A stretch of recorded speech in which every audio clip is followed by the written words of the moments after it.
Om Ajnanatimidandasya Jnananjana Shalakaya Chakshurunmilitam Dhena Tasmai Shri Gurave Namah.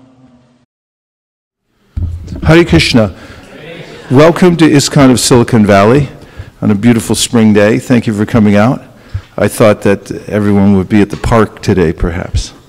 And Vantika thought, as did I, that maybe we should move out to the park. But since we're all here, you all came, as your urge to hear about Krishna is stronger than your desire to be out in nature today, we'll go ahead with the program. And before I do, I'm going to tune this drum. This kohl is very much, the drum is called a kohl. It's very much subject to weather changes. In fact, you can tell when rain's coming. I keep a drum in my room, and when the drum starts to go dead, then I know the rain's coming. Is there any rain coming? No. That's why I'm tuning it, because it's too high right now.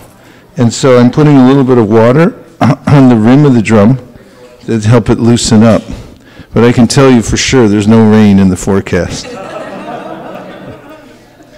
But I was thinking also that this is a simple instrument, but it's very much subject to the changes of weather. And in many ways, we're very simple also, and we're subject to our environment. There are three modes of material nature which are constantly affecting us. That sounds a little abstract, but when we talk about the ways in which we're connected to the earth and subject to the subtle and gross energies that are always around us and of which our bodies are made up of. Krishna talks about in the Bhagavad Gita, aparayumitastanyam prakritim vidime param jiva bhutam mahabaho yayedam darite jagat. There's a verse from the 7th chapter of the Bhagavad Gita in which Krishna says that the living entities, although superior energy, they're conscious living entities, just as Krishna is a conscious living entity. Because they're tiny, they get mixed up in the material world. They get mixed into matter. And we are what animates matter, but at the same time, because matter is controlled by Krishna, we're subject to the various laws of matter, and we become subjugated by it. Therefore, Krishna says later in this in the chapter I'm quoting from, Daiva hiyeshu gunamayi mama maya duratyaya, that the material nature is very difficult to overcome.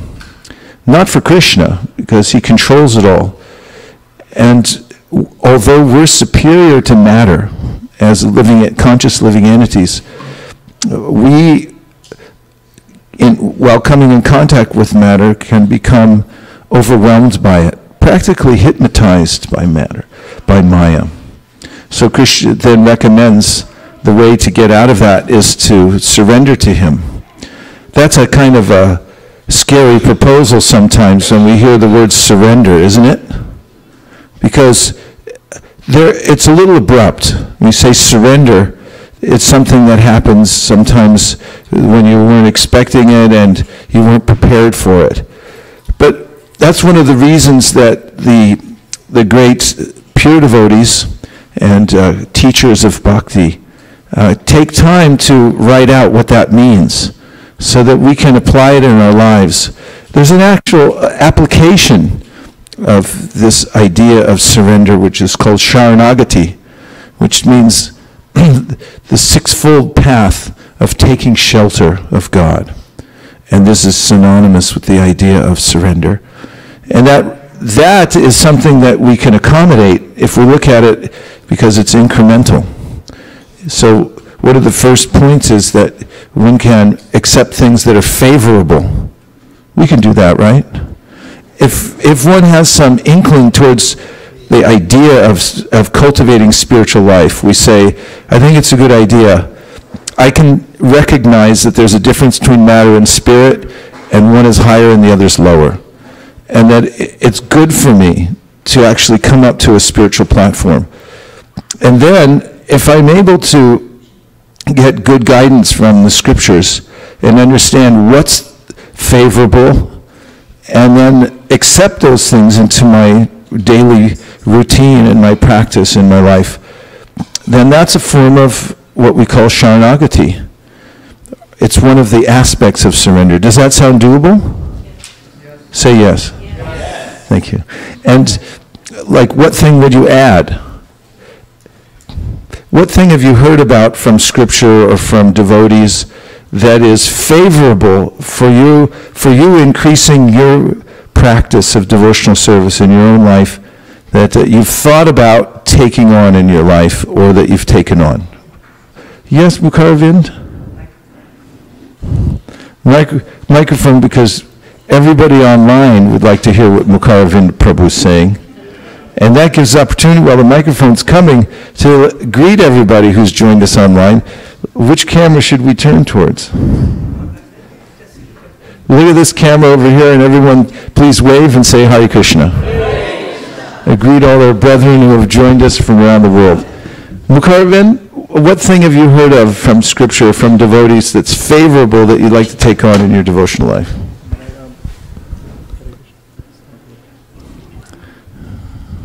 He would like a refund on the mic.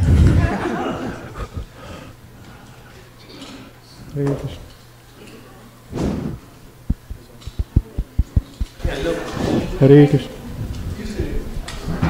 Red is good. Hare Krishna. Maharaj, as you encouraged to read Bhagavad Gita daily, I think that's a very, very good practice that anyone That's can a practice really close to my heart. Yes, it's important.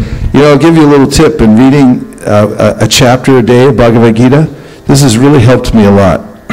I discovered that I have a stopwatch on this contraption that I keep on my wrist. And when I read a chapter of Bhagavad Gita at home, I time it. And then at the end of the chapter, I write how many minutes and seconds it takes to read the chapter. And for instance, for the 18th chapter, how long do you think it takes to read the whole thing in English, 18th chapter? 14 minutes and 48 seconds. And now, one thing is, when I look at a practice like reading a chapter of Bhagavad Gita a day, my mind might say, I don't have time for that. That's an infinitely long chapter. And I maybe just will do it tomorrow. But tomorrow never comes, right? But if I look at it and they say it takes me 14 minutes and 48 seconds, then I think, okay, I can afford that.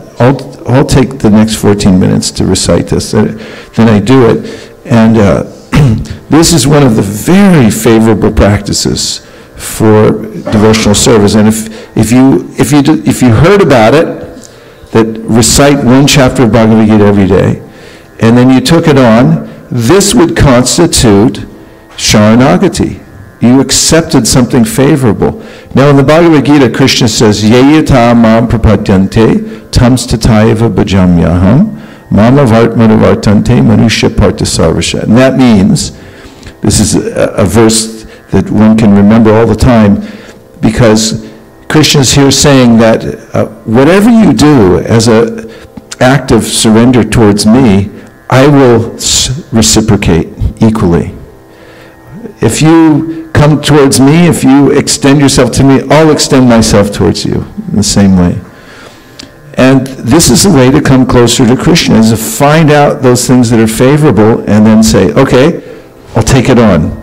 And then there's a very practical way in which you can figure out how to take it on, because you may think through your intelligence, this is a good idea, I should take it on. Who might stop you from taking it on?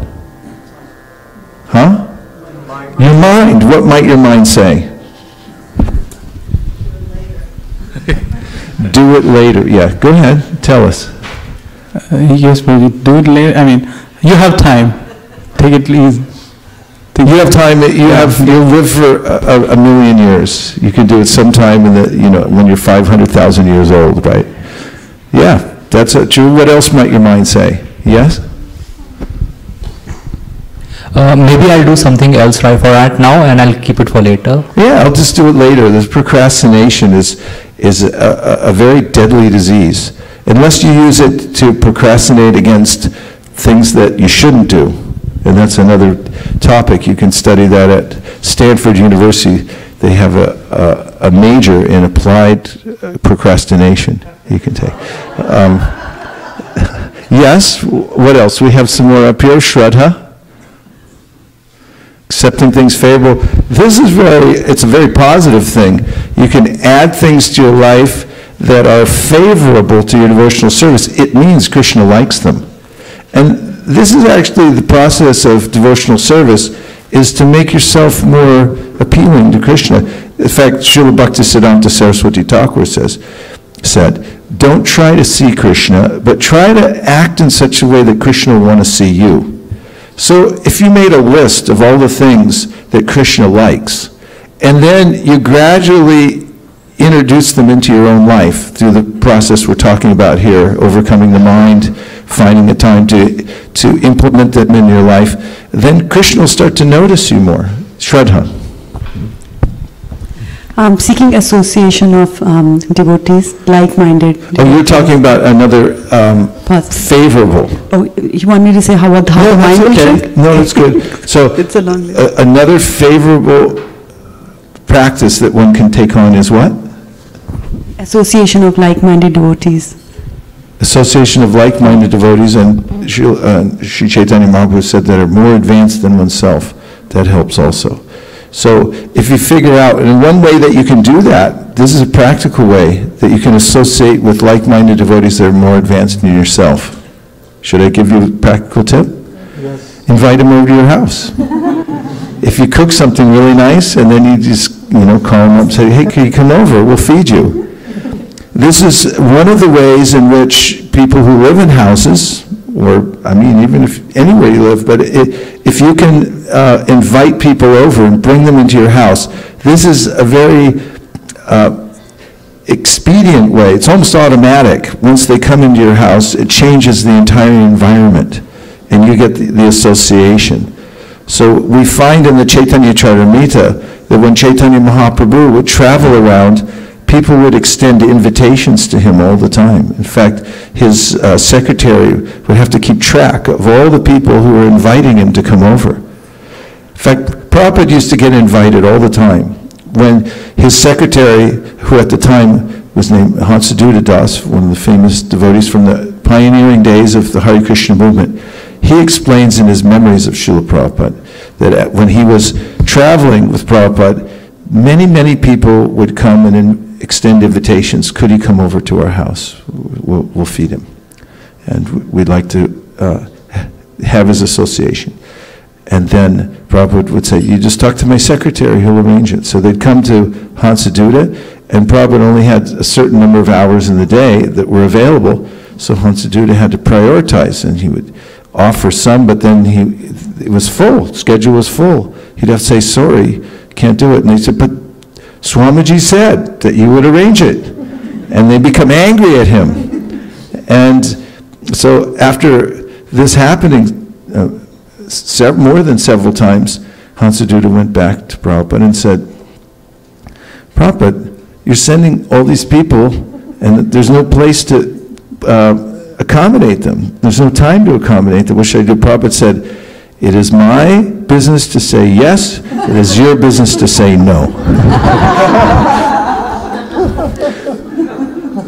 But the fact remains, this is actually a part of the spiritual culture, and especially Vaishnava culture, a very favorable practice for advancing devotional service is to invite Vaishnavas into one's home. I've seen it personally. Nirkula and I've done it over the years, and I saw right away when advanced Vaishnavas were coming into our home, we had to rearrange everything. Everything has to be cleaned. I found myself cleaning the ceilings. How often do you clean the ceiling? And then you're cleaning the ceiling, you think, why am I doing this? Because it's very special, somebody's coming over. And Prabhupada would give the example about how to get ink out of a glass. And he said, if you have a glass full of ink, you get a large quantity of milk and you keep pouring and pouring and pouring. And after some time, all the ink will go out and only milk will be left inside.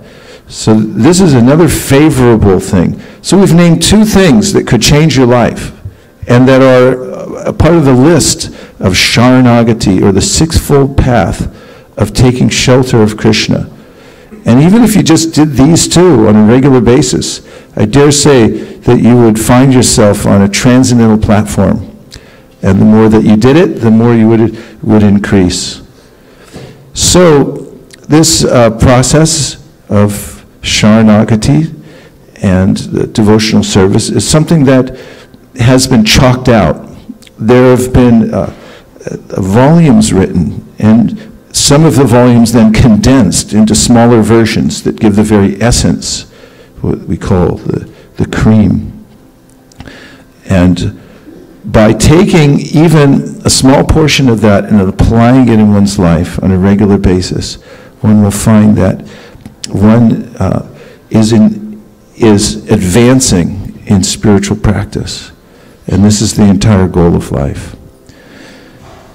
So first, I offer my respectful obeisances to His Divine Grace A.C. Bhaktivedanta Swami Prabhupada, who is the founder Acharya of the International Society for Krishna Consciousness.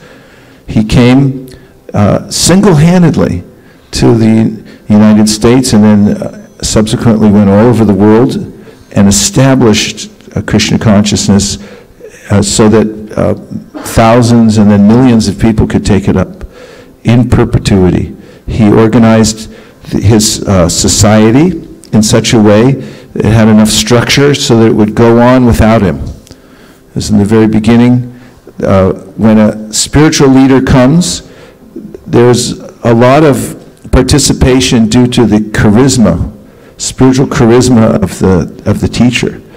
And after the teacher leaves, there's almost certainly a huge dip in the participation and also the enthusiasm, and many things are up for grabs after the teacher leaves. Because who do you ask? And how do you work things out? But Prabhupada organized his society in such a way that it would go on and that people would be able to take to Krishna consciousness in the future. He had learned a lot of lessons from his own participation in his spiritual master's organization in India, and had seen some of the things that can go wrong. So he fortified his society in such a way that it would go on after he left. So we're the beneficiaries of that. So we're very grateful, and we therefore always keep Prabhupada, it's his organization. We keep him in the fore. At all temples around the world, you'll see this Vyasasana, this ornate seat. It's called the seat of Vyas. And a spiritual master will sit on the seat with the idea that of representing Srila Vyasadeva. A teacher like Srila Prabhupada doesn't consider that I'm a great teacher. He considers that I'm simply an agent presenting the same message that's been passed down to me from my spiritual master. In this way, it's a servant leader. And Srila Prabhupada, and of course it's necessary to have a clear acharya, or person who's leading by example and who's the head of the organization in order to hold an organization together. And Prabhupada knew that, and therefore he established very early on his position as the founder Acharya of ISKCON. Therefore, here he is, and all the activities that we conduct in our organization, International Society for Krishna Consciousness, we do based on the teachings of Srila Prabhupada, the mood and method, the way in which he presented it. So it's always befitting in an assembly like this to offer our respects to His Divine Grace A.C. Bhaktivedanta Swami Prabhupada out of gratitude and respect, to remember how he has presented the message so that we can participate in a way that's very much aligned with the disciplic line of teaching coming all the way from Krishna. This is the idea of how one gets perfect knowledge. It has to come down from a perfect source and through a chain of teachers who represent the message in current times so that it can be assimilated properly. One of the problems we have in this world, among a multitude of problems, is that whatever we say or do tends to become distorted by the influence of time. And therefore it has to be represented again and again. And one has to do so based on the knowledge given in the scriptures, which are considered to be unassailable. They're axiomatic truths. The Vedic literatures are eternal, and they are sound vibrations that reveal the Supreme Personality of Godhead. And so one has to depend on those the same way that a lawyer would depend on law books. And then one also has to depend on a guru. A guru is like an expert lawyer who knows all the law books and is able to present the essence of them. For instance, if you have a legal problem, anybody? You don't have to admit it, but if you do, it's a good idea to go to an attorney, because it's really hard to figure it out yourself. Generally, people who go into a court of law and they try to represent themselves, the judge always says, you know, don't do it. It's not a good idea. And we see usually crazy people do that, and they usually get creamed. So if you want to win a court case, you got to have a really good lawyer. And so a guru is a good lawyer, somebody who knows the law books, who's studied them, who's tried a lot of cases. Actually, I saw a T-shirt once that said, "A good lawyer knows the law, and a great lawyer knows the judge." Right? So if you have a guru who's advanced and who knows the law, been around, and who has some inside connections with other very advanced devotees, then you have a better than average chance of making progress in your spiritual life. So you have the scripture, you have the guru, and then you have what we call sadhus. Everyone say sadhus. Sadhus. And by the way, if you want to, if someone says something in an assembly of Vaishnavas and you want to appreciate it, then you say sadhu, sadhu. Sadhu. Very good, very good. So sadhu comes, it's cognate with the words sadhana and also sadhya. Sadhana means the practice that takes you to the sadhya, or the goal. And a sadhu is one who is very strict in the practice. And so then there's also the aggregate of strict practitioners around us that we can refer to and say, oh, okay, that's how they apply the process of Sharanagati in their lives and the process of devotional service. This way, through these three sources, Guru, Sadhu, Shastra, we can triangulate and find our way forward in a very complex world, because there are a lot of choices to make here, aren't there? Yes. Say yes. Yes. Yeah, it can become very confusing. So thankfully, Srila Prabhupada understood this and could see, he presaged the way in which people would need to have comprehensive knowledge and association and places to worship in order to make advancement in the process in spiritual life. And so we're forever grateful to him. And this is one of the principles through which one advances in devotional service, is to cultivate and express gratitude to the acharyas, the great teachers who have given us this knowledge. And I offer my respects to all of you, because you are interested, not only interested, but also intensely practicing spiritual life.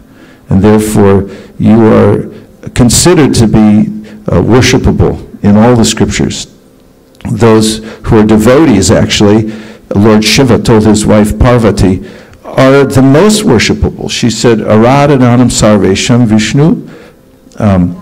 What is it?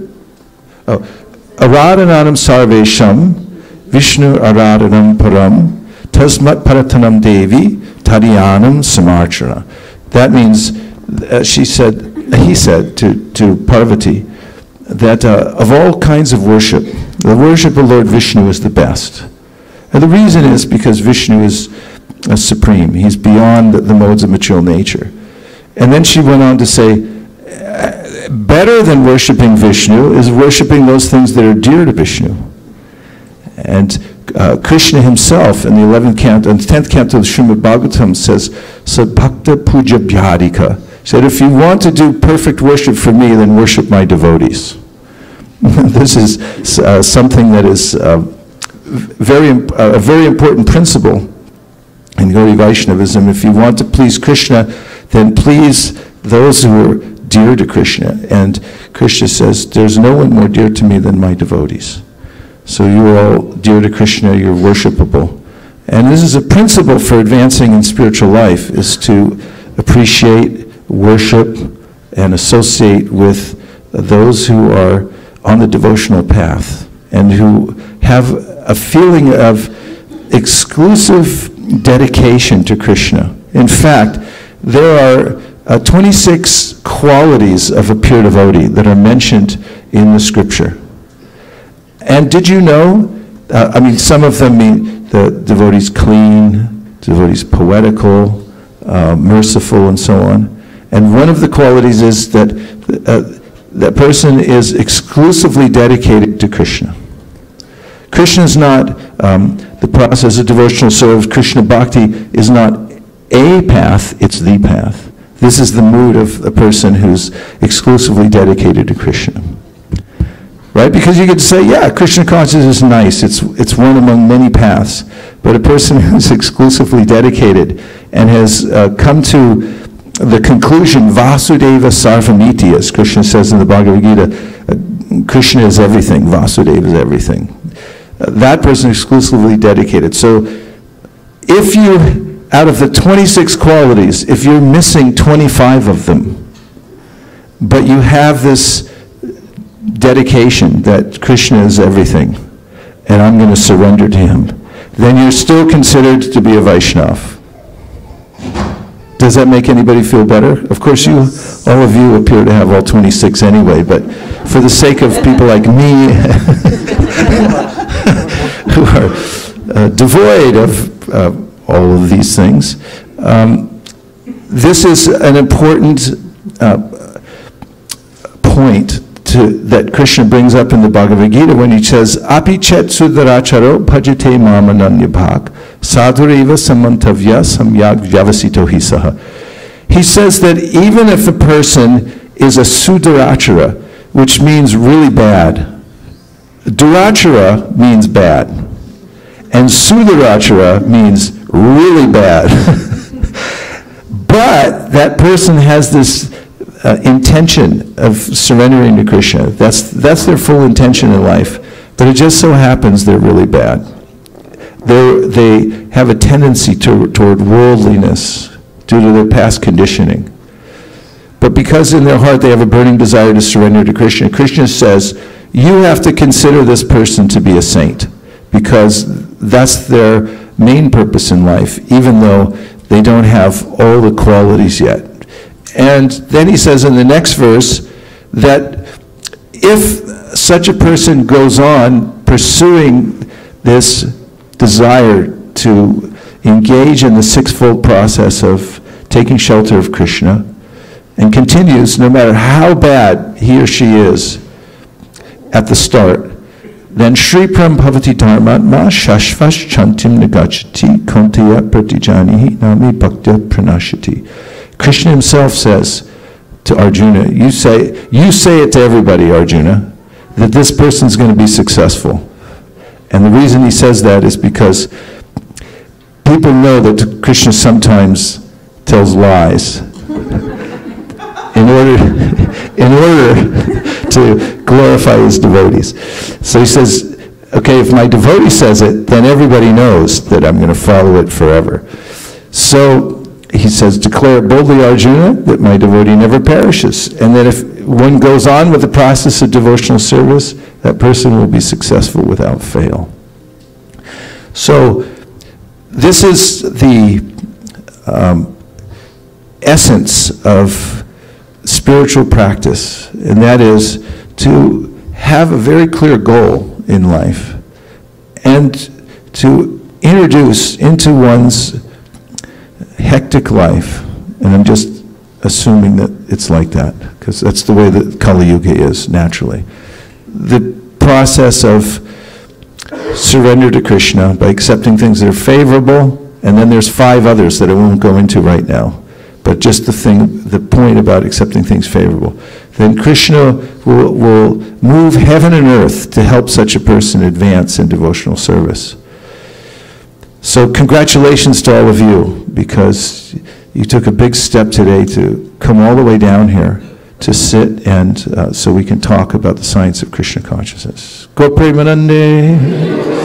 Now that gave me enough time, that preamble, for my drum to get tuned. But in the meantime, we lost Avantika, so. Oh, Pri Kishori's here. Let's welcome back Pri Kishori.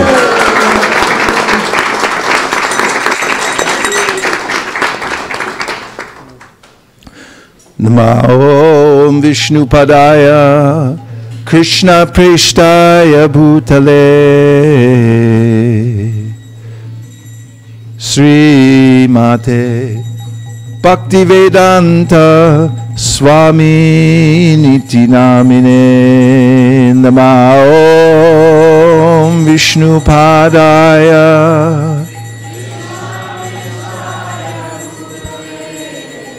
Sri Mate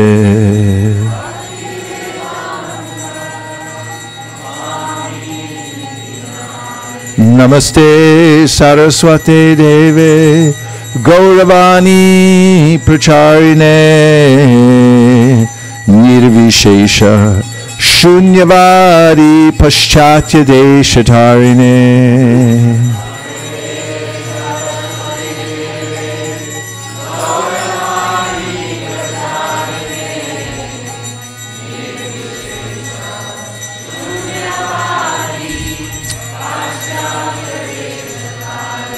So these are special Sanskrit prayers that are specifically about our founder Acharya, and they say that he's very dear to Lord Krishna because he's taking complete shelter at his lotus feet.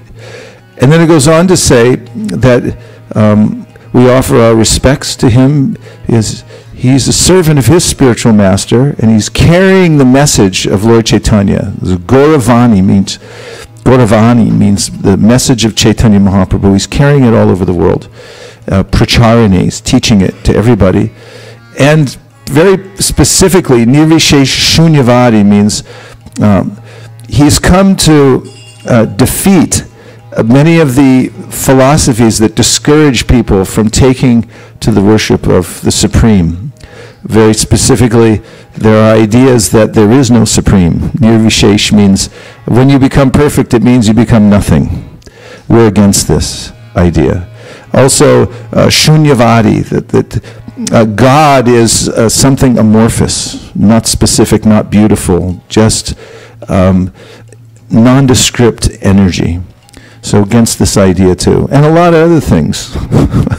And Paschatya Deshatarana means that he went out of his way to go to the places that were where the people were most downtrodden, most confused and lost. For instance, when he first came to New York, most of the swamis who were coming to New York went uptown and were given really fancy apartments. He went by himself downtown, where there were people who were addicted to alcohol and all kinds of other drugs, and who were living in very poor conditions.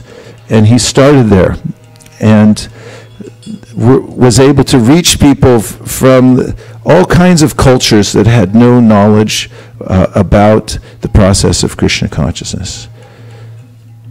Jaya Shri Krishna Chaitanya Prabhu Nityananda Shri Advaita Gadadhara Shivasadi Gaura Bhaktavrinda. This is a mantra, and this mantra is meant to be chanted before one chants the Hare Krishna, the very famous Hare Krishna mantra. People know this all over the world. They say Hare Krishna, Hare Krishna. But not many people know this mantra. This is for practitioners who decide, yes, I'm going to chant Hare Krishna because it's a bona fide practice that will take me to the perfection of life. And so this names the fivefold features of Krishna when he comes in the Kali Yuga, the present age. He manifests himself, Krishna does, in 5 features.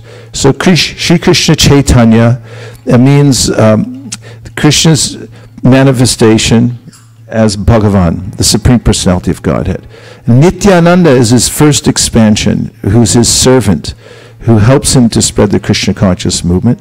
Shri Advaita is manifestation of Mahavishnu, who has a relationship, albeit indirect, but it is, he oversees the creation of the material world. So he knows a lot about us and what goes on here in the material world. Gadadhar means his internal potency, Radharani, and Shrivas means the pure devotee of the Lord. So these 5 indicate the variety of the Supreme, manifest as what we call Panchatattva. Everyone say Panchatattva. And if you go to Bengali, you can say Panchatattva. But we say Panchatattva. So, and then Gaura Bhaktavrinda, say Gaura Bhaktavrinda. That's all of you. That's because Vrinda means all, and Gaura Bhaktavrinda means all the devotees, and all the devotees. So we're including everybody in this mantra. And because Sri Chaitanya Mahaprabhu is a very special incarnation of Krishna, he comes to the world and he freely distributes Krishna consciousness with no expectation of the people he's giving it to. And he doesn't even consider that they're offensive. He just gives it to them. And his associates, like Lord Nityananda, said Chaitanya Mahaprabhu gave to anyone, everyone and anyone, even those who didn't deserve it. And Lord Nityananda gave it to even people who didn't want it. Not only weren't they asking for it, they didn't want it, but he gave it to them anyway. So there's a special dispensation. A dispensation is special, so it's redundant, but the dispensation in this age means that God comes, and because the age is so crazy, and if you haven't noticed, take a look outside, things are going haywire. And because of the disqualification of people in general in the Kali Yuga, he offers a spiritual life to everybody in a very succinct way through the chanting of the Hare Krishna Mahamantra, and he gives it without any conditions, so everyone can take advantage of it. See, it's a good thing to do when you're a human, is to sing, right? But lots of people sing, but this is a very special kind of singing because they're names of the Supreme Personality of Godhead. And Etan nirvidyamananam ichatam akutobayam yoginam nripanirnitam harinamanukkirtanam. That the fearless and seamless way to make advancement, whether you're a yogi or whether you work at Intel or Apple. I mean, the verse doesn't exactly say this, but it names various categories of people from various sectors of society and says it's a doubtless and fearless way of success for all. Harinamanukkirtanam is to sing the names of God. And it's something that's recognized all over the world. Not only that, there's a science behind it. So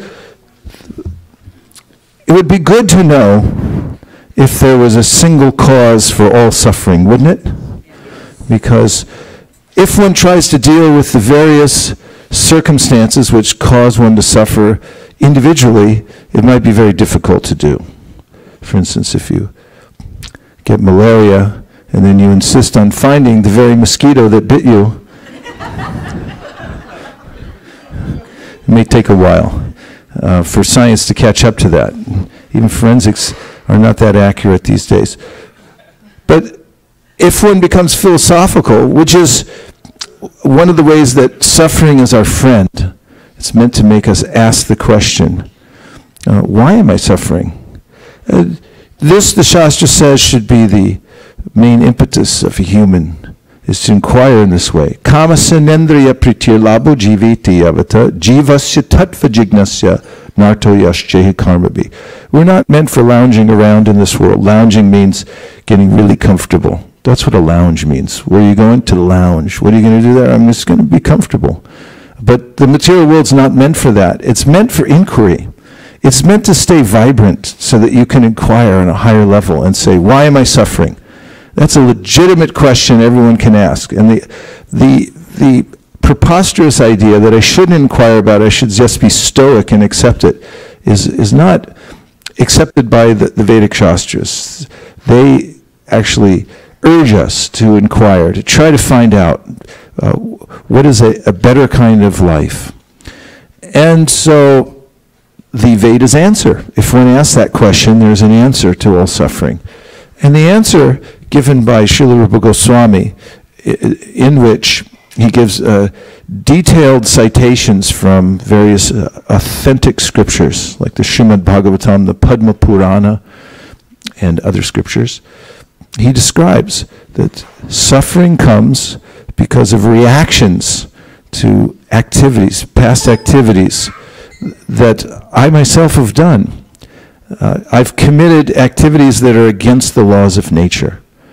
And not only that, they're against my constitutional nature as a servant of the Lord.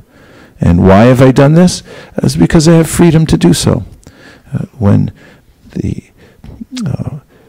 Gandhi movement was trying to get independence from the British Crown, at one point Britain said, we don't trust you to have independence. You won't be able to handle it. And Gandhi said, we want the independence to do the wrong thing, if that's necessary. Independence means you have the independence to do the wrong thing also. And God gives us that. He gives us independence to act right or wrong. Otherwise, there's no meaning to independence. So there's an implicit understanding that I've acted contrary to my nature. This is sometimes we call adverse reactions to committing acts that are against nature. So this is vikarma, called vikarma. Everyone say vikarma. So this is the cause of suffering, and it's good to know that. If one drives down the 101 freeway blindfolded, what do you think is going to happen? You think you're going to get home okay? There's going to be an accident. And it's going to be pretty dramatic, too. I mean, even if you might not even make it out of the parking lot. So the other co-conspirator along with sinful reactions, or vikarma, is called avidya. Everyone say avidya. In fact, I used to, when I'm distributing books for many years, I would say to people that we ask for a donation, we distribute these books, and we ask for a donation because we're doing this to help people all over the world who are suffering from a very serious disease called avidya. And then they'd wait, and I'd say, that means ignorance. And they go, oh, that's pretty bad. I think I'd like to help. So Rupa Goswami describes in his Bhakti Rasamrita Sindhu, Prabhupada gave the summary of that called the nectar of devotion. The ways in which we suffer because of past sinful activities. And there are reactions to that, and they come in various ways. So they're described as, some of them are already here. We're already getting the results from past vikarma. And that's called prarabdha. This very body and the way in which I come into this world and then have to suffer in various ways. There are innumerable ways that one can suffer, but name 3 of them. Flu season? When the flu comes out every year, they post it on the internet what kind of flu it is. This year it had not only letters but also numbers in it. That's the kind of flu you don't want to get. So influenza, that's definitely a heavy kind of suffering. We'll name two more. Working in a cubicle all day, then driving home in a cubicle, and then living inside a cubicle. This is another kind of suffering. And number 3? I said flu. That'll cover it. Huh? Insulted, being insulted by others. There's innumerable ways that one can suffer in this lifetime, and we do. There's suffering that comes through this body that I'm experiencing right now. Rupa Goswami also mentions like legal problems. Something comes up. It's just a reversal of fortune. Where'd that come from? It's past karma. It's coming up in my life. So there's prarabdha karma, and then there's what's called aprarabdha karma. Aprarabdha karma means a karma that's coming, but it hasn't manifested yet. And it has various forms, which are called kuta and bija. So kuta means it's very, very subtle, because all of this happens from a subtle and then progressively to a gross level. Just as you have the experience of planting things. You put in a little seed, and after a while, seed grows into something enormous. And so in similar way, there's different kinds of karma and reactions that we get that start in a subtle level, and kuta, and then they become bija, like a little seed. Seed hasn't grown yet, but then they manifest, and the reactions come out in my very life. Now, you'll probably be interested to know that in this one tiny little lifetime that I have, I'm not able to actually experience all the suffering that's due to me. It's stored up and waiting for future lifetimes so that I can experience it. In fact, there's so much of it that you have to go out and get one of those extra space lockers. And not just one of them, but you'll have to pile them up as high as the sun in order to fill up those lockers with all the future karma that I'm meant to suffer. So this comes as a result of my mixing it up with the material world. And this kind of karma becomes overwhelming, so much so that you can't eradicate it through any kind of superficial means. Therefore, we find in Bhagavad Gita, Krishna says, Sarva dharman parityajya mamekam sharanam vraja aham tvang sarva papebhyo mokshishami masucha. Everyone knows what pap means sin. So Krishna says, declare bankruptcy. You've got so much debt, and that's what the material world is. It's a kind of debt. I'm trying to be happy here, but as I am, it's like spending on a credit card. I'm racking up a debt, and it gets so high, and there's so much interest on it that I can't pay it all back, and the creditors come calling. So Krishna says, I'm the judge, you come to me and declare bankruptcy. You say, I can't handle it anymore. I put it all to you how to solve this whole problem. So Krishna, don't worry, I'll take care of it. That's pretty nice, isn't it? So it makes a lot of sense. If someone comes to the realization that there's unlimited karma, it's ananta. It never ends. It's all stored up waiting for us. And you're not going to get rid of it by some very insignificant means. You need something very substantial. So that's a devotional service. And if one takes to devotional service the practice of bhakti yoga and approaches Krishna, says, I'm going to practice this path of surrender to you, then Rupa Goswami says immediately one of the symptoms is that you'll feel relief from these sinful reactions. And then he gives evidence from scripture. For instance, he quotes from the Padma Purana, which says, Aprarabdha palam papam kutam bijam palonmukam kramenaiva praliyante Vishnu bhakti ratatmanam. And this verse says that it names the various kinds of karma and sinful reaction that I mentioned earlier. Aprarabdha means karma that hasn't come out yet. It's due to be published in your life soon. Coming to a theater near you. Aprarabdha palam papam. And then kutam bijam means these other subtle forms. They're coming, and also the prarabdha, what I'm already experiencing in my life, palonmukam. Kramenaiva praliyante, which means that when you take to bhakti, Vishnu Bhakti Ratatmanam, then all of those different forms of karma will be destroyed by serving Lord Vishnu as a servant. You say, I'm a servant of Lord Vishnu, this is my identity, and you take to this process of devotional service, then all the other kinds of sins will be destroyed. Kramenaiva. Krame means step by step. And then there's another verse that seems to say something slightly different. It says the same thing, but in a slightly different way. And this is from the Srimad Bhagavatam, in which says, Yanamadeha Shravanadu Kirtanat, Yat Smaranat, Yat Pravanat, Apikuchit, Swadyo Pisadya Savanaya Kalpate, Kutakvanas Te Bhagavan Nudarshanat. In this verse from the 3rd canto, Devahuti says to her son, who happens to be the Supreme Personality of Godhead, that what to speak of those who see the Supreme Lord face to face. All of those who just take up the process of devotional service become freed from the reactions to all sinful activities, so much so that even if they come from a very low background, do you want to know how low a background she's talking about? Somebody who's a dog eater. And doesn't mean that you accidentally ate a dog, because that was one of the ingredients in a Twinkie. And I'm not sure if it is, but I wouldn't doubt it.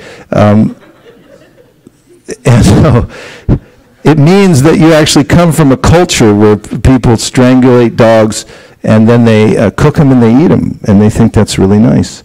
And it says, even if that's your culture that you come from, svadyo pitsadya savanaya kalpate, that by taking up the process of devotional service, of hearing and chanting, etc., then immediately all your karma is eradicated. So much so that you become qualified to perform Vedic sacrifice, which is quite remarkable, because this requires a high level of purity. And so I mentioned in the previous verse, Kramenaiva means step by step it happens, and there's some different ideas about whether your karma is destroyed from the oldest to the newest, or from the newest to oldest. What's that, FIFO and LIFO? For you managerial accountants out there. There's a way in which some people say your prarabdha is destroyed first and then your aprarabdha. But Jiva Goswami, commenting on this, says, here's how the two verses are harmonized. One says it happens immediately, the other one says it happens step by step, and some says it starts from the oldest to the newest, or some say from the newest to oldest. And he says, it's like when you take 100 lotus petals, and you're making a garland, and you take a long needle, and you push the needle through the lotus petals. Technically, it's going through one by one. But practically, it's happening all at once. So in the same way, when you surrender to Krishna through the process of Vishnu Bhakti, all your karma is being eradicated. And that's why there are 6 symptoms of pure devotional service. And the first one is that pure devotional service takes one out of material distress. And the reason is because it alleviates one's reactions to previous karma. And so this is a very good reason to take to devotional service. And even at the early stages, and this is describing the early stages of devotional service, one becomes freed from sinful reactions by this process. And before I go to the next section, I'm going to take some reflections. And that means anything that you heard so far that's stuck in your mind.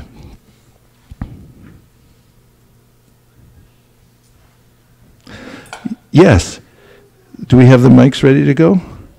Vijay Damodar's got something.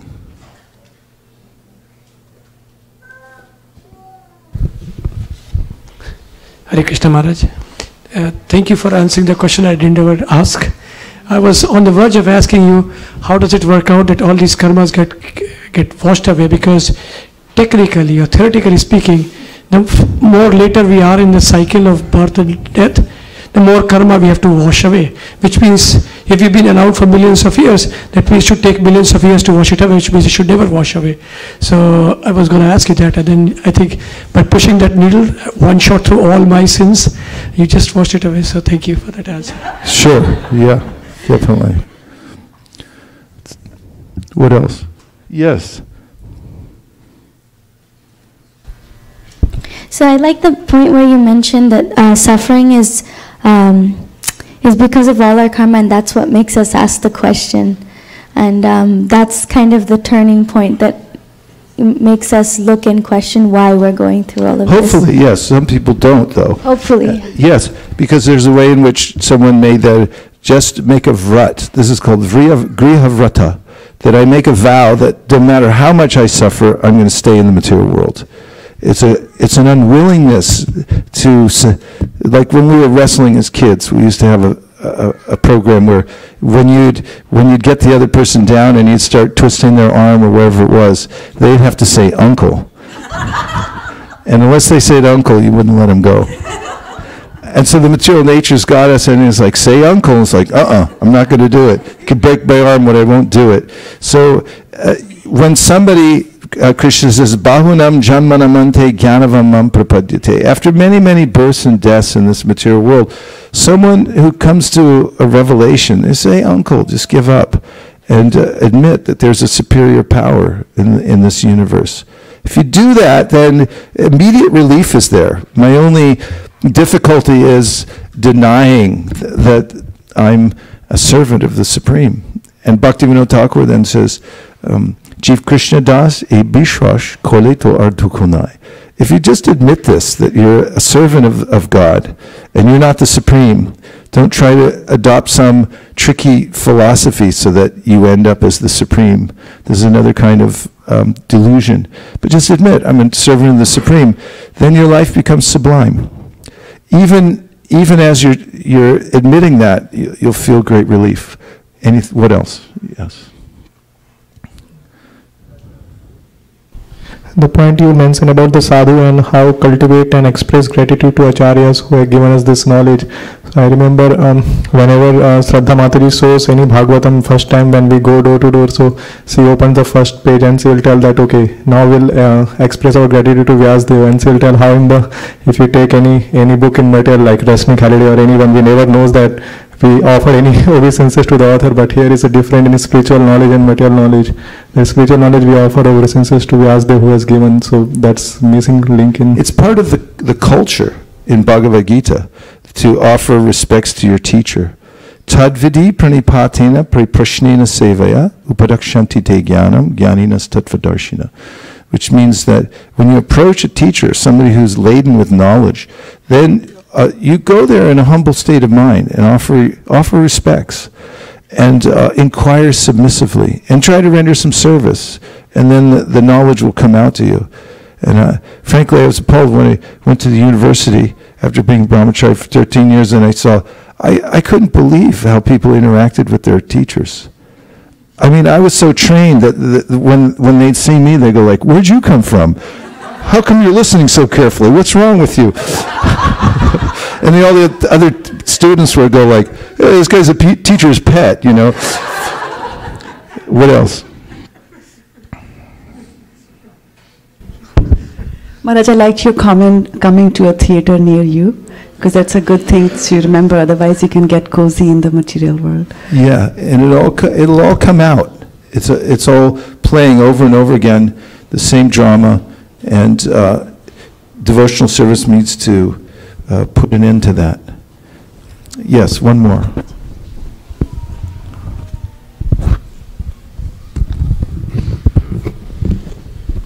Hare Krishna Guru Maharaj. First of all, welcome back from the yatra. So Thank you. Missed you a lot. So I have a couple of reflections that I'd like to share. Seems like you unleashed a lot of pearls in this class, so I'm trying to soak it in.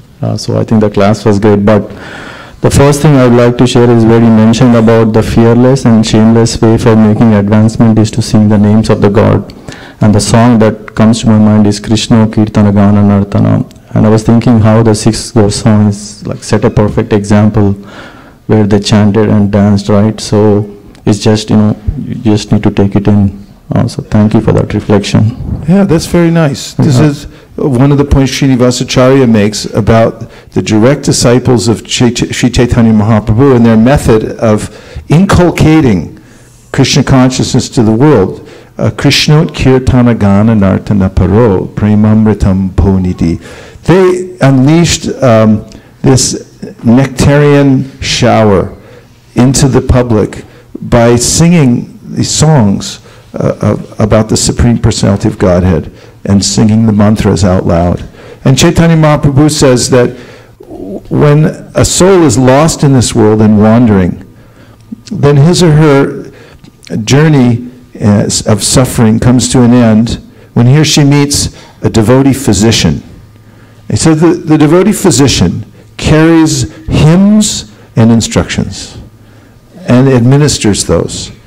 And then one comes to the end of it. So it's rather profound that the secret to success in spiritual life is kirtan, and glorification of the Supreme Personality of God. And you have another point, because you said you gathered some pearls. Yeah. So you want to, the pearls, you have to string them. Yeah, absolutely. The second one was, this is so relevant. You mentioned about we are not meant for lounging in this material world, right? Oftentimes, when we are in our comfort zones, you kind of try to, procrastinate. Your spiritual life does revolve around you, but you kind of neglect it. Material civilization means trying to get cozy. Yeah. You find a cozy thing. Everyone's got some idea for cozy. That's why the General Motors company built what's that biggest car they have? It's called Suburban. I think that's the biggest car in the world. Do you know it? Is it Chevy? I hope I didn't make an operade. Okay. So Chevy makes a Suburban. What is a Suburban? Have you ever seen one? Yes. A gigantic car? You know what it is? It's a rolling living room. That's the idea. They got together and they thought, okay, we're in a living room, we're comfortable. Now, how do we get that on wheels so we can drive around in our living room? So then the engineers came up and said, okay, we'll just get it. You get your living room, we'll cut it out, and then we'll put wheels on it, a couple headlights on the front, and steering wheel, you can drive around in your living room. What's the idea behind that? Try to be comfy. I'm comfy in my living room, and then I get in my car, and I'm comfy there. And everyone's trying to get comfortable in the material world, but that's not possible. So don't try to lounge around here in the material world. It's not meant for lounging. The opposite of lounging is tapasya. So Krishna says in the Bhagavad Gita, Jagnar tat karmano nyatra lokoyam karma bandhana. Marartam karma konteya mukta sangha samachara. He says, if you dedicate your life to the principle of making some, dare I use the word sacrifice for the Supreme Lord. Actually, the words sacrifice and sacred are cognate. If you dedicate your life for not getting comfy, but try to make God comfy. That's the idea behind deity worship. You get a little bed, you put him to bed at night, you bathe him in the morning, bring him all kinds of nice things. That's yajna, how to make God comfortable, so he can lounge around. That's what he does anyway. That's why he's got bare feet. And he lounges around, and if we make him comfortable, then this is yajna. And then you actually enjoy life. Then you can become happy. But if you try to get all comfy, then you'll never find a place where you're satisfied. Yes, there's text coming in from the internet.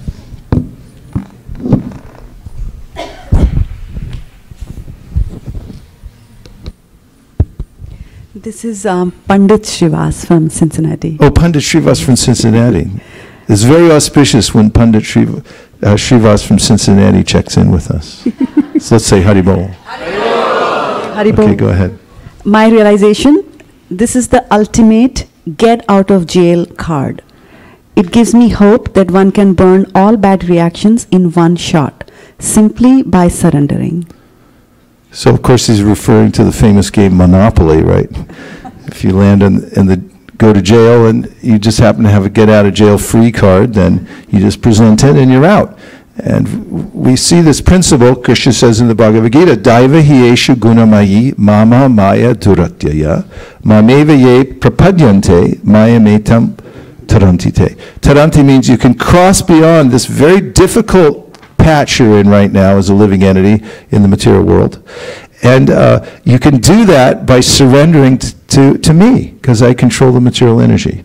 One of my good friends and godbrothers, Magendra Prabhu, has an identical twin who happened to be wanted by Interpol and the FBI for many, many years because he was a conscientious objector against the war, and then his status got upgraded to some kind of terrorist because he was at a big rally on campus, and somebody threw a firecracker at the campus police, and they had just passed a law under the Nixon administration that any kind of act of aggression towards the police meant that you would have to go to jail for like 5 years. He didn't even throw it, but they picked him out because they had to get somebody, so they pulled him out. You know, he comes from a upwardly mobile, upper middle class family, and said, okay, you're with the group, you're going to jail. So they brought him to jail, and upwardly mobile, upper middle class kids don't like to go to jail. Like, not many people do, but they especially don't. And he got in there, and he got out on bail. You know how that works. Oh, you shouldn't. So he got out on bail, and while he was out, he said, I'm not going back. So he, what they call, jumped bail, and he left. And for 22 years, he lived illegally, away. But he made a life for himself. He was very industrious, and he started a health food company back when health food was just starting. And he got a little bit cocky, so while he was in Arizona, he decided he'd run for public office and become the mayor.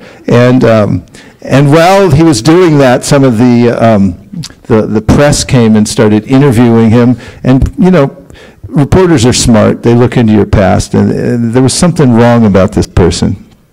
And they found out what it was. And the reporter came and said, I know who you are and what's going on here. And he goes, oh. So he turned himself in. And just as he turned himself in, Bill Clinton was leaving office. Now, I don't know if you know this or not, but when a president leaves office in the United States of America, he gets a bunch of requests from people that he can sign, and it says that I give you clemency. It doesn't matter what they did. If the president signs your request for clemency, which means, like, you know, we won't consider the offense, no matter what it was. If he signs it on his way out of office, you're free, no questions asked, and nobody can challenge it. Nobody. And so it just so happened that Bill Clinton, who is, you know, a draft dodger himself and a protester against the war, and, you know, a bleeding heart liberal, bless his heart, he saw this, he signed the paper, and, you know, he was in jail for a few days, and then he was out, free. And they had also increased the penalty by double because of the fact that he jumped bail. But he didn't serve any time because from the top, he was excused. So in this verse, Krishna says, so I'm just saying it works. Daiva hiyeshu gunamayi mama maya duratyaya mameva ye prapadante maya metam tarantite. Don't try to fix it other than just going to the very top and saying, I give up. And I'm under you now. I put all my properties, I sign them over, kids, myself, whatever. I'm not keeping anything. You just, I'll use it in your service, but it's yours. It's not mine anymore. Which is, it's not anything foreign. It's actually reality, as it says in the Shri Upanishad. Isava samidam sarvam yat kincha jagatyam jagat. Everything animate or inanimate within the universe is controlled and owned by the Lord. So I was coming through the security out of Mumbai, and some businessman was in front of me, and he saw that I had an Apple computer and a Apple phone, and who knows what else was in that bin. And, you know, he looked at me, and then he looked in my bin as he's going around. He goes, I thought you guys had a vow of poverty or something. I mean, what kind of spiritual thing is this? You know, you got an Apple computer and an Apple watch and an Apple this and that. And I said to him, I said, this is called Yukta Vairagya. I said, we're using it in the service of God. I use this all the time in order to expand the vibration, just like we're doing now. We have cameras all over here. We're on the internet. I know what kind of renunciation is that. It's the kind of renunciation where we keep everything, but we use it for the Supreme Personality of Godhead. So I said to him, I said, if I walk into the Bank of India and I say, I renounce this bank, all the money in the bank, I renounce it right now. And he goes, okay, I get it. He's very smart. And he said, I understand. And we shook hands and, made friends and everything like that. But this is the principle that one surrenders and says, Jagnartat, I use everything for the Krishna service and nothing for me. So a couple more points, and that is that there's a juncture between all that we have, including our material bodies and the tongues that we have, and we're given the facility to chant Hare Krishna.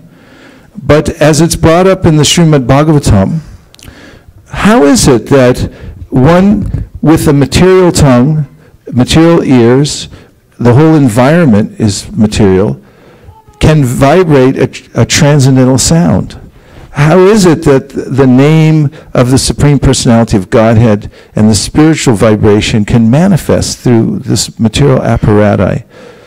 How is it possible? So that is a question that's been asked many times. If you read the Prayers Personified Vedas, you'll find that when Parikshit Maharaj asked the question, then Shukadev Goswami says, well, I'll refer to a time when the four Kumaras asked this question as well to Narayan Rishi, and they discussed the same thing.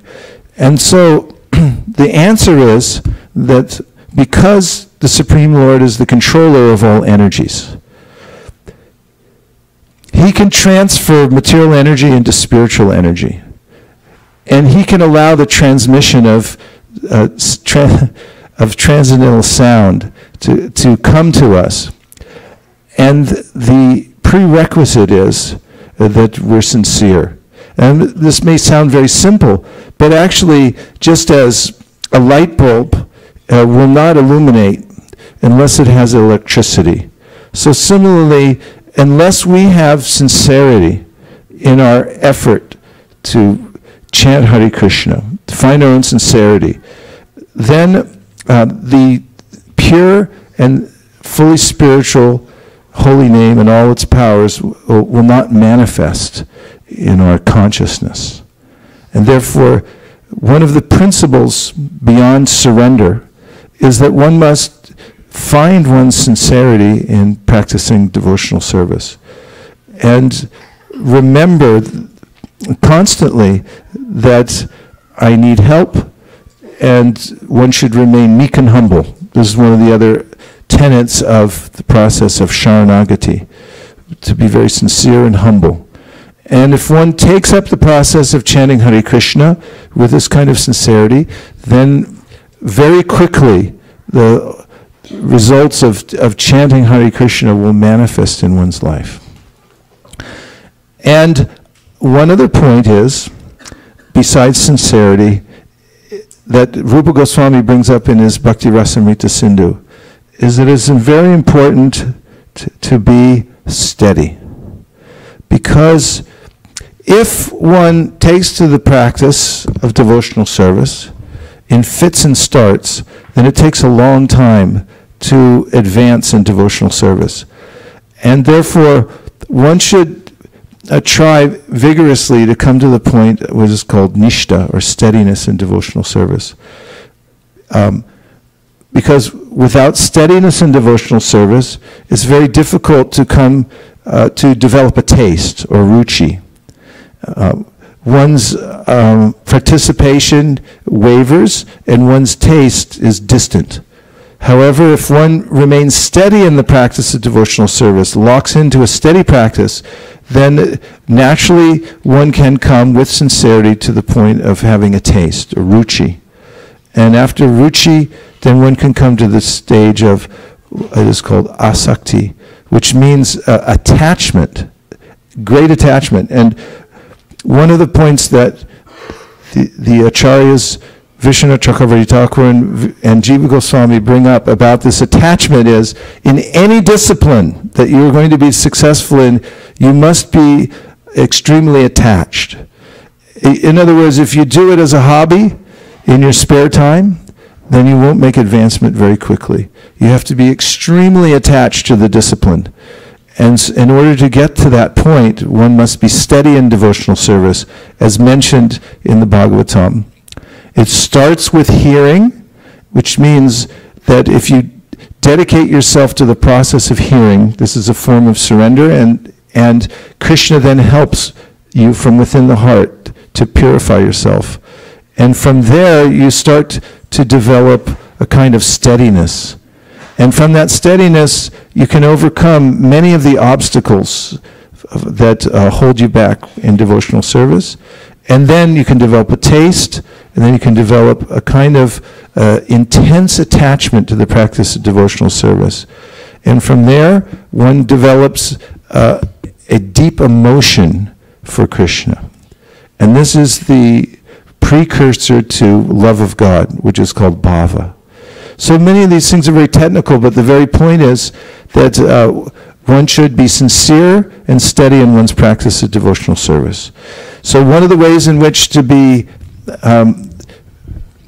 steady is to organize one's living space and one's very life in such a way that one can stay in contact with the practice of devotional service. There are 5 practices which are very important, and one of them is chanting Hare Krishna. So if you stay steady in the practice of chanting Hare Krishna, and you do so with attention and sincerity, this is the primary means by which you can advance in devotional service. And so in your home practice, if you keep your environment open to your regular chanting, and you, for instance, you organize yourself so that you have a specific time that you finish your chanting, and you also have a place where you can sit and chant, and maybe you have some association, people that you can chant with, then by being steady in that practice, you'll come to the perfection of devotional service and will notice yourself advancing very quickly. And the other is to hear regularly, especially from Srimad Bhagavatam. The Srimad Bhagavatam is a special literature which is the incarnation of Krishna, who has appeared in this Kali Yuga in order to give light and association to everybody since Krishna has gone back to his abode. At the end of Dwapara Yuga he leaves and Kali Yuga starts, but the good news is that the Bhagavatam then comes into the world and is available for us to hear.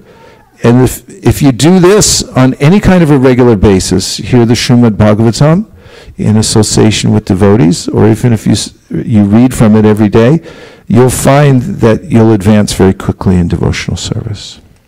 And the next is that if you associate with devotees, then you'll advance in devotional service. And the next is if you worship the deity, come on a regular basis to see Krishna, and offer something to Krishna, then you'll also advance. And also, staying in touch with the holy Dham is also one of the 5 out of 64 most important practices. And now we'll take a couple more reflections. Yes, Vrindavan.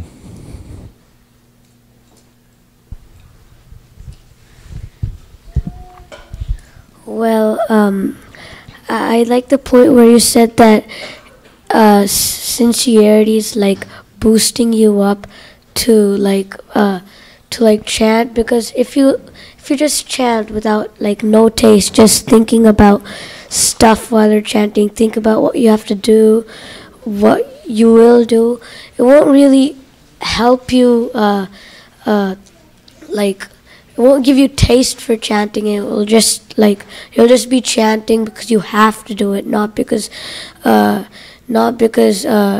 you want to do it. So if you sincerely chant, then it will actually help you a lot instead of just thinking about stuff, looking at your phone. When you do your chanting, where do you do your chanting normally?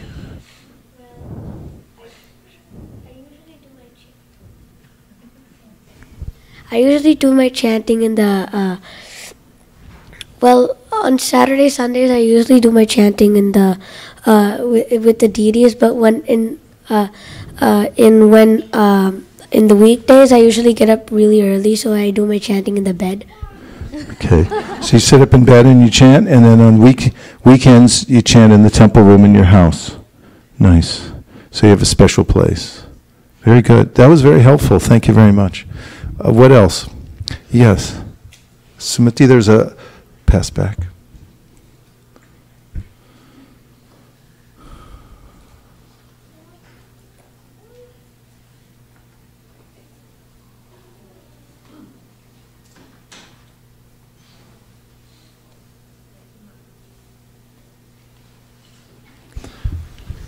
Thank you, Guru Maharaj. I loved the analogy of the mosquito and having to think you have to find the mosquito that was the one that gave you malaria. So much time wasted. If you're in victim mode, why is this happening to me? Why did this bad thing happen? Why did this bad thing happen? And it's a waste of energy to trouble myself with that, finding the cause. Just know that that's the nature of this existence, and that there's a remedy. Nice. Thank you very much for remembering that. Yes. Can you please give examples of modern day examples of vikarma and avidya? Like, what are those avidyas and what are those vikarmas? Examples. Avidya specifically means to mistake oneself to be the body. So it's not just a modern example. It's always going on in the material world since a time immemorial. It's the foundational illusion of this world. And you can see it manifested in ancient times or in modern times when one thinks that I'm part of this family. Like, this is my family or this is my nation. People, they wax patriotic when the song of their country is sung. If I'm a Canadian, then I hear, I don't know if this is it? Oh, Canada, do. Yeah. Do you feel anything? No. But maybe if I sing the anthem of India, I'm not sure what it is, that, there's a sense, this is my country, tears come from the eyes. This is avidya. I have nothing to do with this country. I was going to say something worse, but I went back to the technical term. This avidya means it's counter to my real nature. I'm not really part of India. I'm not part of America. But assuming that I am, that because my body comes from there, my body comes from a particular place or family, that's who I am. This is described in the Srimad Bhagavatam to be the mentality of an animal, like a donkey. And it's not advanced consciousness, it's not human consciousness. To think that my hometown is worshipable. Ross Perot, who was a political candidate some years ago, and he was also a multi-billionaire, after he became wealthy, he went back to his hometown, and his old house, it was a tiny little house, the bricks on the outside had been painted over. So he spent millions of dollars having all the bricks turned around so the original bricks could be there and without the paint on them and things like that. And because it's my home, it's where I came from and so forth. So this is avidya. And the other term, which is vikarma, it means, very conveniently, there's 4 categories of vikarma. One is to commit violence unnecessarily to other living entities in order to survive oneself. Very specifically, what we eat. This is a very important aspect of civilized cultures, is to be discriminating in one's diet. So if one unnecessarily kills animals when there's no emergency and there's no need to do so, then this is a sinful activity. Actually, this entire world is a realm of exploitation. And the way it works is, when you exploit others, you're giving them the permission to exploit you later. And therefore, one should very minimally commit violence in order to live in this world. And one should do it as yajna. Therefore, it's very specifically mentioned in the Bhagavad Gita that when you eat food, you should eat food that's offerable to the Lord, and you should take the remnants as sacrifice. Don't just go eat anything and everything. And Prabhupada points out in the Nectar of Instruction, even if you're a vegetarian, you're still doing vikarma by killing plants and trees and everything else, unless you're doing it as a sacrifice. It's a little better, but it doesn't take you out of the realm of vikarma. So these things are ahimsa, being non-violent towards other living entities. If one is violent, then violence will come back to us. So there are various tenets of civilized life which keep us away from vikarma. They're in the 4 regulative principles. Yes, Manjula Kanta. Oh, we need a microphone right over here.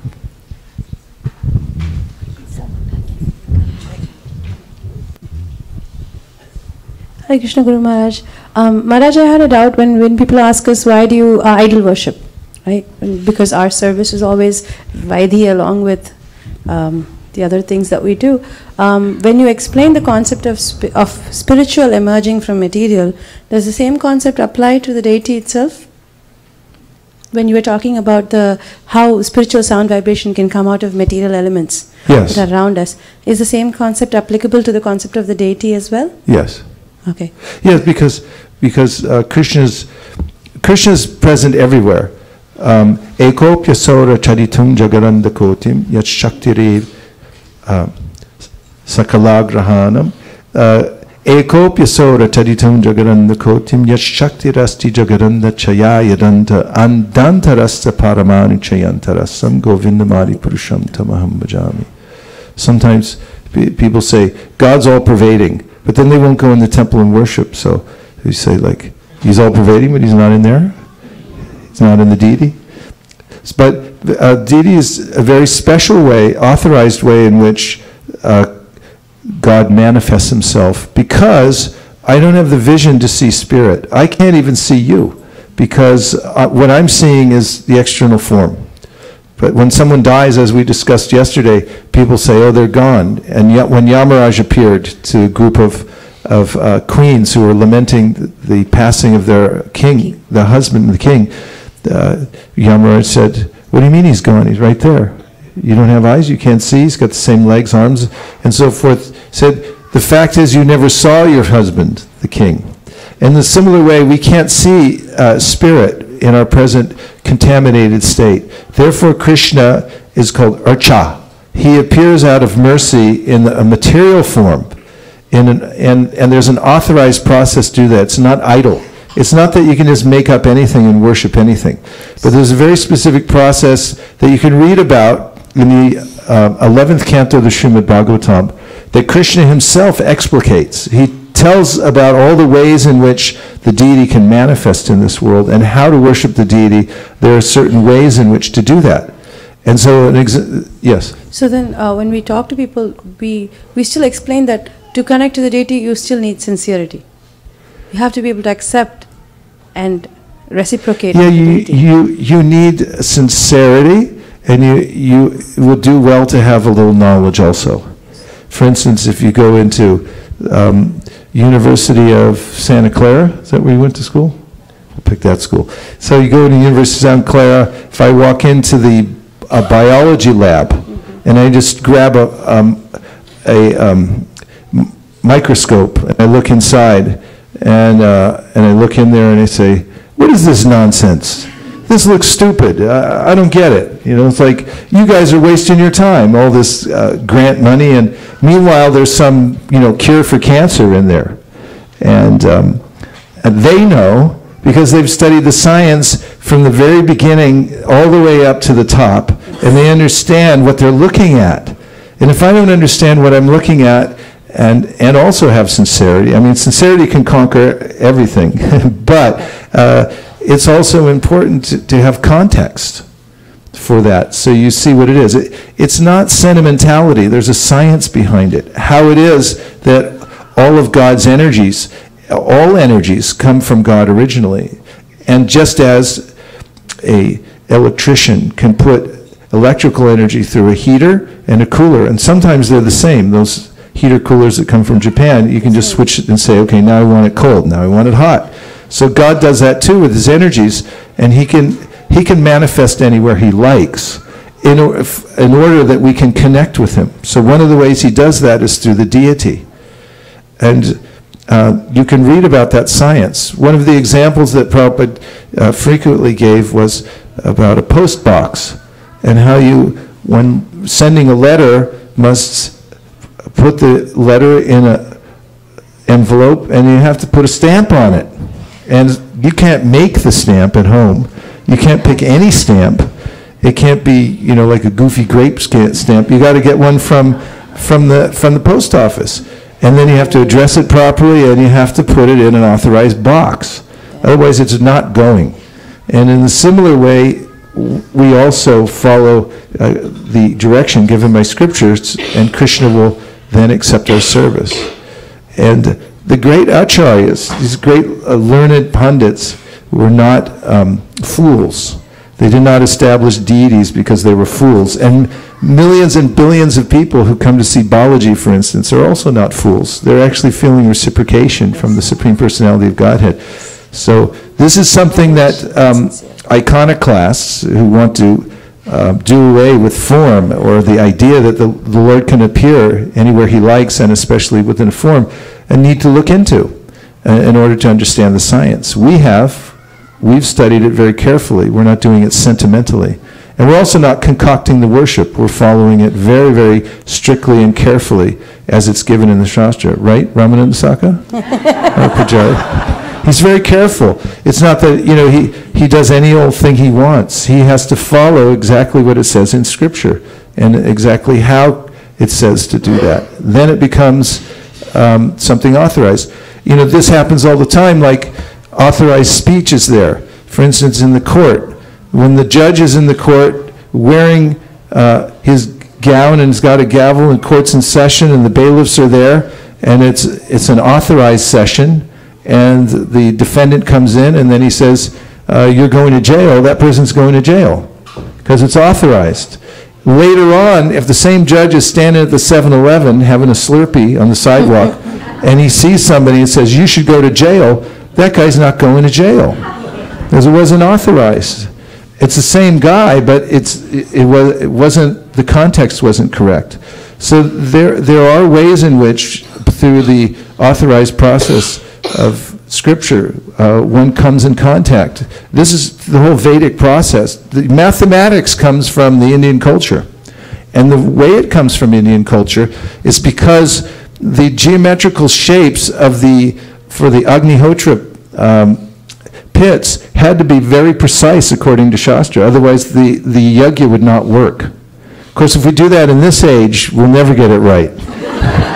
But because that was the specific process at the time, they were very careful to measure everything properly. It had to all fit together because they're following the Scripture. The prescription had to be there for the magic to happen, for the Yajneshwar to appear in the pit. All the things had to be followed precisely, otherwise it wouldn't work. So, yes. So this is from Aditi Sharma from the East Coast. Hare Krishna Guruji, please accept my humble obeisances. Thank you for such a wonderful lecture. What really fascinated me is that how we can make Krishna see you rather than you see him. Yes. And I also liked how Maya keeps us hitched in not performing activities that Krishna likes. We think this lifetime is long enough and we can prepone our sadhana for later life. But we should deliberately keep reminding ourselves that we should do activities which please Krishna and surrender unto his lotus feet. Thank you again, Hare Krishna. Yeah, don't prepone. That means for later, right? Oh, postpone. Don't postpone it, yeah. Thank you, Aditi Sharma. Okay, and our last point for the session. Krishna Maharaj, thank you for the class. Maharaj, I really like the point that the deity worship is a science, and I can relate to it. My reflection is that when we were young in the school, we could go to the lab and produce a certain experiment. In order to reproduce that experiment, we have to follow a certain steps, like one by one, the quantity of this salt should be this much or this much. And even if we miss one step, the result won't be there. So I can reflect that it's a science. Yes. Yes, it's a great science. Thank you, very nice. So we have just a few minutes, so we're going to stand up and put all the asanas away. But what I'd like you to do in the next 4 minutes also is to introduce yourself to somebody that you've never met before. And don't you dare talk to a friend. So put the seats away, and then take a few minutes to meet somebody. Just say, introduce yourself, say, my name is such and such, this is where I'm from. Are you ready? On your mark, get set, go. Hare Krishna. And thanks to everybody who joined us online. Natari Armarman, Natari Armarman, Natari Armarman, hey, Natari Armarman, Natari Armarman, Natari Armarman, Natari Armarman.